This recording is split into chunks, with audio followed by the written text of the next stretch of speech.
Inovasi, sebuah kata yang kayaknya udah lama gue rindukan dari brand smartphone yang satu ini. Udah lama juga gue nggak merasakan excitement seperti ini. Mungkin terakhir di tahun 2017 ya, saat pertama kali iPhone X dirilis. Yap, dengan desain notch andalan Apple kala itu di masanya. Lalu setelah bertahan selama 5 tahun, notch Apple kini akhirnya berevolusi menjadi sebuah pill shape atau punch hole. Dynamic Island Apple menyebutnya. Desain notch terbaru pada flagship Apple di tahun 2022 ini, iPhone 14 Pro Series. Yang pada awalnya evolusi pill shape ini dikhawatirkan akan sangat mengganggu experience menggunanya, tapi siapa sangka Apple layaknya berhasil menyulap sebuah kekurangan menjadi sebuah fitur utama yang paling diandalkan pada seri flagshipnya di tahun ini. Tapi pertanyaannya, apakah Dynamic Island ini emang benar-benar inovatif atau hanya sekedar gimmick aja ya? Dan apakah worth it bagi teman-teman untuk upgrade ke iPhone 14 Pro Series di tahun ini?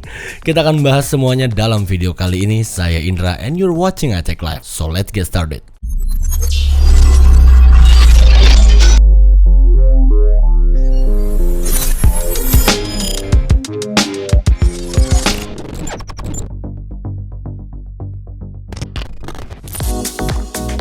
Ya, setelah sebelumnya kita udah sama-sama unboxing iPhone 14 Pro. Buat yang belum nonton silahkan ditonton dulu aja videonya. Karena dalam video kali ini gue akan lebih detail untuk membahas detail spek dan fitur-fitur terbaru dari iPhone 14 Pro. Di akhir video juga akan gue informasikan apa yang gue nggak suka dari iPhone 14 Pro dan apakah worth it untuk upgrade ke iPhone 14 Pro di tahun 2022 ini.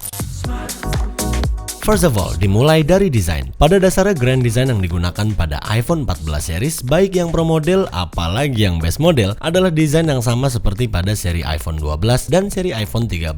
Bahkan sampai anaknya Steve Jobs aja bilang kalau iPhone 14 desainnya itu totally sama seperti iPhone di tahun sebelumnya. Iya neng, almarhum bapak lu kan jago dulu, tiap seri juga pasti berubah ganti desain. Dia mah mantep dah emang. Karena kalau kita mengacu pada pola perkembangan atau evolusi desain Apple di era kepemimpinan Tim Cook, patternnya ini udah berubah. Memang pasti desainnya akan ditahan at least 2-3 tahun. Jadi jangan heran kalau di seri iPhone 14 Pro tahun ini masih tetap dengan desain flat body seperti di tahun-tahun sebelumnya. Tapi kalau dari gue, overall gue no complaint sih. Mengingat desain flat kayak gini adalah desain favorit gue. Rasanya kayak lagi megang seri iPhone 4 atau 5, hanya aja dengan teknologi yang lebih terkini. Desainnya tetap classy tapi futuristik. Lalu untuk line up iPhone 14 Pro dan Pro Max tahun ini, Apple menyediakan 4 varian warna: Space Black, Silver, Gold, dan Deep Purple yang menjadi warna andalan Apple di seri iPhone 14 Pro tahun ini. Menggantikan warna Sierra Blue pada seri iPhone 13 Pro di tahun lalu, warna Deep Purple Apple tahun ini emang unik. Tetap terlihat berkelas dan mewah tentunya. Khasnya Apple lah. Color moodnya juga bisa berubah-berubah kalau kena refleksi cahaya. Lalu varian opsi penyimpanan atau storage pada iPhone 14 Pro di tahun ini masih sama seperti pada iPhone 14 Pro line up di tahun lalu. Startingnya udah di 128GB untuk varian yang terkecil, which is that's good karena kapasitas 128GB termasuk penyimpanan yang udah lumayan cukup besar untuk harga yang paling murah. Lalu di atasnya ada varian yang 256GB, 512GB, dan 1TB untuk yang paling besarnya. Selengkapnya untuk memilih berapa kapasitas penyimpanan yang tepat untuk kalian bisa langsung cek di video gue sebelumnya. Di sana gue udah jelaskan serinci mungkin biar temen-temen nggak salah pilih option storage iPhone-nya.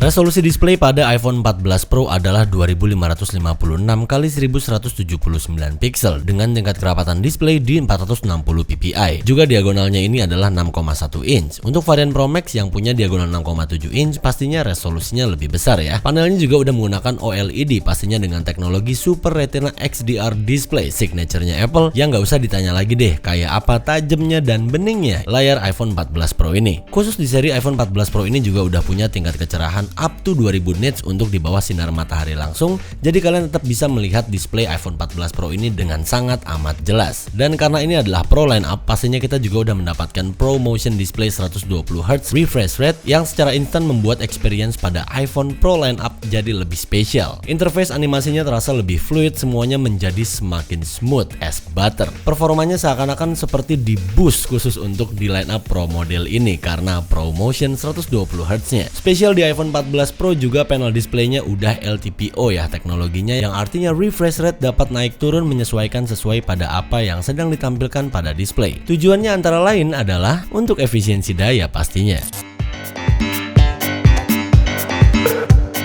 Sekarang mari kita bahas always on display-nya. ProMotion pada iPhone 14 Pro refresh rate terendah yang dapat dicapai adalah hingga 1 Hz, yang pada akhirnya Apple baru berani menyematkan fitur always on display pertama kalinya pada seri iPhone 14 Pro di tahun ini. Yap, finally always on display udah ada di jajaran line up iPhone-nya Apple. Emang udah kelewatan sih ini telatnya, tapi kayaknya setelah gua ngerasain langsung AOD di iPhone 14 Pro gua ini, rasanya cukup terbayarkan sih penantian selama ini untuk sekedar atau sesepele fitur AOD ini. Experience-nya bener-bener beda dengan fitur always on display seperti pada smartphone lain yang pada umumnya itu totally black atau ada sedikit elemen-elemen dan tinggal jam dan icon-iconnya aja. Always on display pada iPhone 14 Pro rasanya kayak cuma tampilan lock screen normal yang diturunin abis brightness-nya pada saat kalian pencet power button atau lock iPhone kalian. Bahkan kalau kalian pakai wallpaper yang colorful, tone colornya masih tetap terlihat banget di sini. Jadi nggak totally hitam putih atau warnanya turun ungraded gitu. Dalam situasi AOD seperti ini, ProMotion berperan penting karena posisi refresh rate-nya hanya standby di 1 Hz. Tujuannya untuk tetap menampilkan informasi pada display yang statis. Jadi nggak usah khawatir lagi untuk efisiensi dayanya. Untuk aplikasi yang running background juga tetap akan berjalan dan terlihat terupdate atau berganti walau dalam posisi always on display. Transisi ke always on display-nya juga Apple banget, kayak faded gitu. Kalau kalian pengen akses Face ID atau masuk ke home screen, kalian cukup tap satu kali aja atau tekan tombol powernya, and simple as that. At the point, kini layar iPhone 14 Pro series udah bener-bener standby terus. Sampai saat ini gue masih kagok kadang-kadang sering ngira kalau layar iPhone gue masih dalam keadaan nyala terus, hanya aja dengan settingan brightness yang rendah. So ini basically layarnya udah nggak bisa mati kalau di lock, kecuali mungkin kalau kalian matikan settingan always on display ini atau kalau emang bener-bener kalian matiin HP-nya. Ya iyalah bang, saai lu.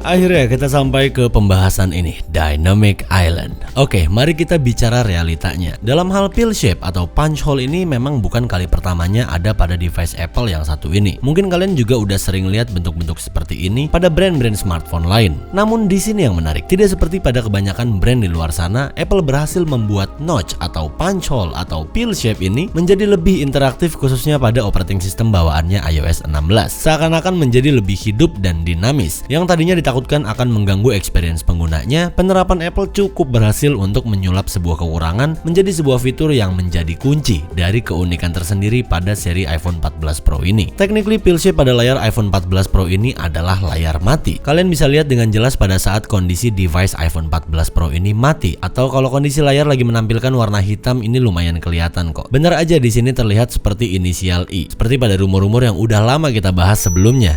Ya, I, Indra, I, iPhone, iPhone 14 Pro-nya Indra. Dan di sini trik sulapnya, Dynamic Island running by software. Apple menyatukan celah dari pill shape dan hole punch menjadi bentuk pill yang panjang seperti ini, dan dikembangkan lagi by software untuk menciptakan ilusi bagi penggunanya seakan-akan pill shape-nya ini hidup dan berinteraksi dengan sangat dinamis saat dibutuhkan, seperti jika ada panggilan masuk, connect ke AirPods pada saat charging, switch dari silent mode ke volume on, unlock Face ID, closing apps, dan lain-lainnya. Untuk live activity atau apps yang running background juga interaktif banget Dynamic Island ini. Saat ada media yang sedang berjalan, dengerin musik, atau mungkin saat kalian lagi set timer, aplikasi Maps untuk melihat directionnya, voice memo, screen recording, dan lain-lainnya. Oh ya, ini juga bisa macam multitask gitu. Misalnya saat gue lagi running aplikasi di background, lalu gue buka satu aplikasi lagi untuk running background activity. Nah, Dynamic Island-nya ini bakal ke split jadi running 2 background apps, dan gue bisa dengan instan pindah dengan satu tap ke aplikasi yang pengen gue akses untuk masuk ke tampilan full aplikasinya lagi. Ini gokil parah sih idenya. Taruhan sama gua, abis ini pasti banyak yang ngikutin fitur ini. Dan harusnya sih nantinya akan banyak lagi ya aplikasi-aplikasi pihak ketiga yang nge-patch bakal kompatibel dan bisa interaktif dengan Dynamic Island ini. Dan tentu untuk menjawab pertanyaan apakah ini under display? Nope,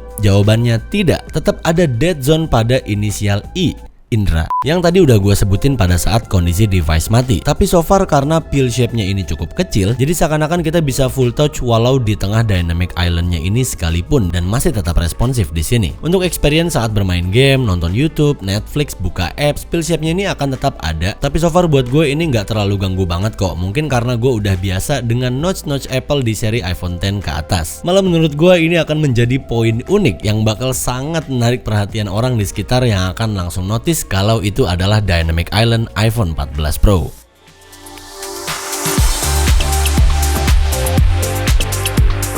iPhone 14 Pro ditanamkan dengan chipset terbaru Apple A16 Bionic, 6 core CPU dan 5 core GPU. Dan tentunya udah 6GB RAM untuk seluruh varian Pro model dan base modelnya. Tetap ada peningkatan performa kalau kita lihat dari skor benchmarknya kalau dibandingkan dengan chipset A15 di tahun lalu yang emang masih sangat-sangat overkill sekali. But ya, overall untuk interface animationnya tetap fluid banget performance-nya, switching apps, multitasking, smooth as butter, dan untuk gaming experience-nya ya udah nggak usah worry lagi. Ibaratnya kalau kalian tanya ke Apple, Om, bisa buat main Genshin 120Hz nggak? Udah pakai aja deh nih. Banyak omong lu. Kamera juga menjadi sektor penting untuk upgrade fitur iPhone 14 Pro tahun ini. 65% sensor yang lebih besar, 48 megapiksel finally untuk standar wide lens-nya Apple. Butuh 7 tahun Apple untuk akhirnya upgrade angka megapiksel kameranya dari 12 megapiksel ke 48 megapiksel. Walaupun selama ini kita udah cukup puas dan no complaint sebenarnya dengan performa 12 megapikselnya Apple. But ya, di tahun ini akhirnya udah naik ke 48 megapiksel, bukaan lensa atau aperture-nya juga udah di f1.8. Tentunya buat yang fokus ke foto dan videografi dengan smartphone-nya, kalian bakalan dapat lebih banyak informasi dari hasil perekaman video atau pengambilan foto dari kamera iPhone 14 Pro ini. Shallow depth of field atau bokeh yang lebih creamy yang mungkin kalian belum pernah temukan di iPhone seri sebelumnya, hasil foto atau video yang jauh lebih sharp, shadow level saat foto di siang hari, overall ini berasa banget sih bedanya. Dan tentu dengan tone color dan dynamic range yang tetap natural khas Apple. Dan tentu pada opsi ultrawide dan telephoto lensnya juga mostly ada upgrade untuk spek dan low light capability-nya. Ada juga 2 kali zoom untuk opsi telephoto lens, jadi sekarang pilihan kameranya ada 4 opsi di native kamera application-nya. Sampai kamera depan pun juga di-upgrade sama Apple, better low light dan akhirnya ada autofocus-nya.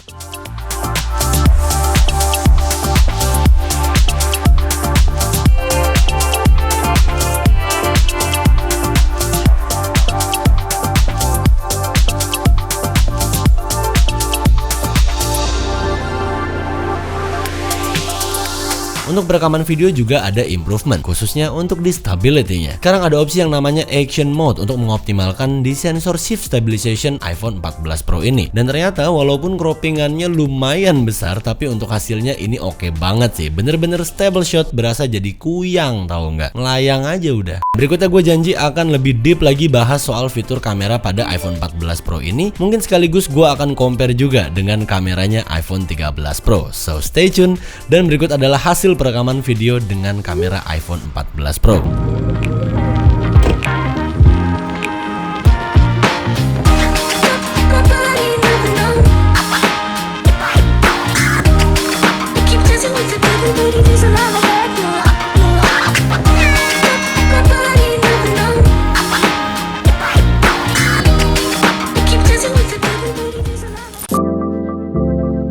Komponen hardware antena pada seluruh lineup iPhone 14 di tahun ini sekarang udah bisa terkonek via satelit. Ini akan sangat membantu buat teman-teman yang suka ngetrip atau exploring tempat-tempat baru. Saat lagi nggak ada sinyal, iPhone bisa terhubung via satelit untuk kontak emergency call. Sayangnya fitur ini masih belum jelas bisa digunakan dan bakal kayak gimana regulasinya nanti di Indonesia. Well, at least device iPhone 14 Pro-nya ini udah capable untuk hal itu. iPhone 14 Pro juga dilengkapi dengan beberapa sensor-sensor penting untuk mendukung fitur crash detection. Ini akan mendeteksi saat penggunanya mengalami kecelakaan. Jadi iPhone akan langsung mendeteksi dan akan secara otomatis menghubungi ke emergency contact. Kualitas speaker di iPhone 14 Pro ini udah oke banget lah menurut gua buat nonton YouTube, Netflix, preview video, atau mungkin kalau lagi loudspeaker di pinggir jalan kalau lagi nggak pakai AirPods. Begitupun juga untuk mikrofonnya. Ya, fitur ini mungkin sepele untuk kalian, tapi buat gua selain ini sangat mempengaruhi hasil kejernihan saat kita lagi telepon, FaceTime, ataupun lagi meeting online. Mikrofon di setiap series iPhone sering gua gunakan untuk voice over atau dubbing suara-suara untuk di video-video iCheck Live. Ya, ini adalah hasil perekaman audio dari iPhone 14 Pro di studio gue yang memang peredamannya cukup baik di sini.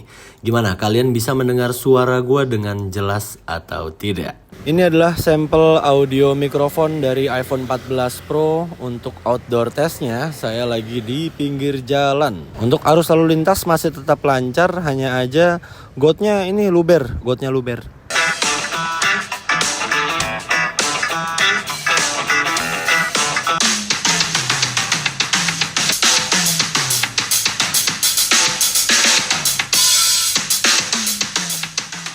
Finally, untuk baterai di atas kertas ternyata ada peningkatan kapasitas baterai pada iPhone 14 Pro ini, 3200 mAh. So far di live testnya gue nggak ngerasa ada draining baterai yang signifikan kalau dibandingin dengan iPhone 13 Pro gue sebelumnya. Tentu dengan fitur-fitur terbaru pada iPhone 14 Pro seperti always on display, crash detection, dan lain-lainnya, ini udah aman banget lah dipakai seharian, masih oke banget. Dan kalau kita lihat seluruh perbandingan peningkatan kapasitas daya antara iPhone 13 tahun lalu dengan lineup iPhone 14 di tahun ini, sepertinya emang iPhone 14 Pro ini berada di posisi sweet spot banget. Kecuali mungkin untuk iPhone 14 yang Plus ya. Harga yang ditawarkan Apple untuk lineup iPhone 14 Pro dan Pro Max di tahun ini memang menarik sekali. Setelah sebelumnya ada rumor yang mengatakan kalau harga iPhone di tahun ini akan naik sekitar 15%, kenyataannya Apple tetap menggunakan harga yang sama di Pro lineup-nya tahun ini. $999 untuk varian Pro dan $1.099 untuk varian yang Pro Max. Harga yang sama seperti pada Pro series iPhone X, XS, 11 Pro, 12 Pro, dan 13 Pro di tahun lalu. Bisa dibilang kalau kita ngelihat dari segi harga, upgrade ke iPhone 14 Pro tahun ini masih bisa dibilang worth it. Apalagi untuk teman-teman yang saat ini menggunakan iPhone base model, mungkin baru mau upgrade ke iPhone Pro series di tahun ini. Karena pada dasarnya dari penawaran harga yang sama seperti di tahun-tahun sebelumnya, lalu dengan upgrade fitur dan perubahan yang sudah Apple lakukan di seri lineup iPhone 14 tahun ini. Dari banyaknya fitur baru yang ditawarkan pada iPhone 14 Pro, tentu nggak luput dari kekurangannya. Buat gue sebetulnya kayaknya nggak ada deh smartphone yang sempurna, apalagi kalau benchmarkingnya ini dari usernya langsung atas fitur apa yang sebenarnya dia butuhkan untuk mobilitas sehari-harinya. Dan di seri iPhone 14 Pro ada 3 hal yang gue keluhkan di sini. Yang pertama, belum adanya USB-C pada iPhone 14 Pro ini. Iya, I know. Andai aja ini udah USB-C, sudah bisa transfer micro SD, sudah bisa pakai USB-C hub.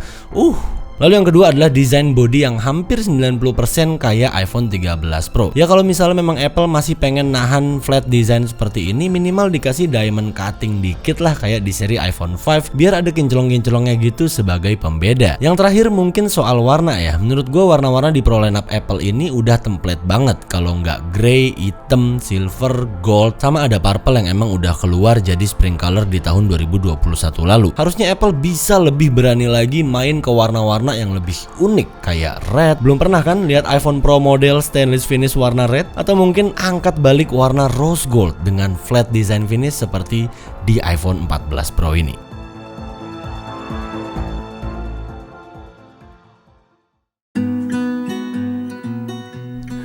Yap, sampai juga kita di kesimpulan soal flagship terbaru Apple di tahun 2022 ini, iPhone 14 Pro. Terima kasih buat kalian yang udah tetap ngikutin video ini dan berhasil mencapai di poin terakhir ini. iPhone 14 Pro ini mungkin emang punya banyak hal baru yang akan cukup menggoda para pengguna iPhone di seri-seri sebelumnya. Fitur Dynamic Island, Always on Display, Satellite Connectivity, Crash Detection, Massive Camera Upgrade, dan A16 Bionic.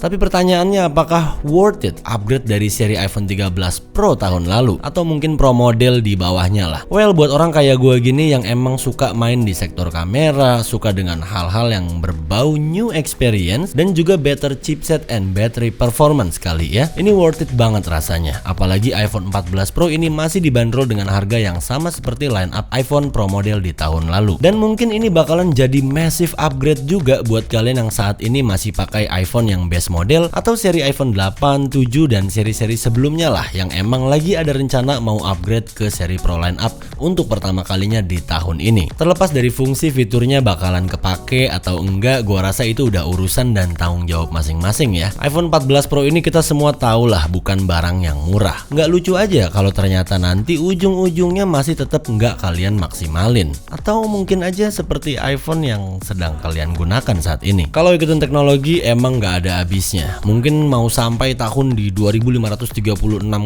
sekalipun, gua rasa nggak ada smartphone yang 100% bener-bener sempurna. Karena buat gua bisa disebut sempurna kalau adanya kecocokan antara fitur yang ada pada sebuah smartphone dengan apa yang emang bener-bener kita gunakan dan kita perlukan dari smartphone itu sendiri. So, apakah kalian akan upgrade ke iPhone 14 Pro atau kalian akan hold tahun ini dan menunggu iPhone 15 di tahun depan? Thank you guys for watching. Saya Indra. Until next time.